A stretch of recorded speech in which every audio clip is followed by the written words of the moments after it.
contre, moi je vais vous répondre sur un point aussi, parce que ça va à 2 secondes, les petites attaques, on peut débattre, mais les petites attaques comme ça, insidieuses que vous mettez là-dedans, personne n'a jamais remis en cause que vous étiez 100% français. Personne, absolument personne. Amin El Bailly, vous êtes 100% français. Mais donc est-ce que vous pouvez répondre à ma question? Est-ce qu'on peut être 100% français et 100% algérien au même moment? Vous dites je suis 200% français, vous ne diriez pas je suis 100% français et 100% algérien. Ils ont acquis ce droit de manger halal, de se faire respecter parce qu'ils sont musulmans, et se poser la question de savoir s'ils sont, de temps en temps, quand ils viennent sur ce plateau, est-ce qu'ils sont réellement 100% français? Est-ce qu'ils ont à justifier de leur francité à des gens qui ne la reconnaîtront jamais? Vous pensez que l'islamophobie existe? C'est ça le vrai sujet. Mais en fait, Amine, vous pensez que l'islamophobie existe maintenant?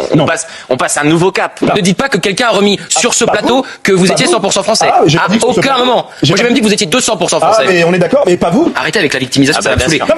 Personne ne vous a fait de procès à vous. On a eu un débat sur le halal, personne ne vous a fait de procès, donc ça va 2 secondes. Il y a aucun sous-entendu. Arrêtez, il y a aucun sous-entendu.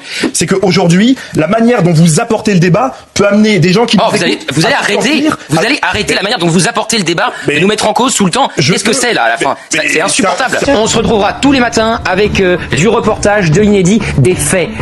On basera nos analyses sur des faits. CNews et l'Arcom, c'est une vieille histoire, des avertissements, des amendes, des mises en demeure. Ça dure depuis des années maintenant. Amin El Bailly n'est pas le premier à saisir le régulateur contre cette chaîne et il ne sera sûrement pas le dernier. Mais parlons franchement d'Amin El Bailly. Cet homme a construit sa notoriété sur CNews. Il y est venu régulièrement, il a participé au débat, il a profité de la visibilité que la chaîne lui offrait. Il savait très bien quelle était la ligne éditoriale, il n'était pas naïf. En plus, il a lui-même tenu des discours très durs sur l'islam dans cette même chaîne. Il a alimenté ce système. Et là, brusquement, il découvre que CNews va trop loin, que l'ambiance est toxique, il saisit l'Arcom. Mais la vraie question que tout le monde se pose, c'est pourquoi maintenant? Parce que cette fois, c'est lui qui en prend plein la figure. L'émission 100% Frontières est allée si loin. À ce moment-là, seulement, ça devient inacceptable pour lui. Après, franchement, ce n'est pas une prise de conscience, c'est de l'opportunisme pur. Quand la machine te sert, tu te tais. Quand elle se retourne contre toi, bah, tu cries un peu à l'injustice. Bref.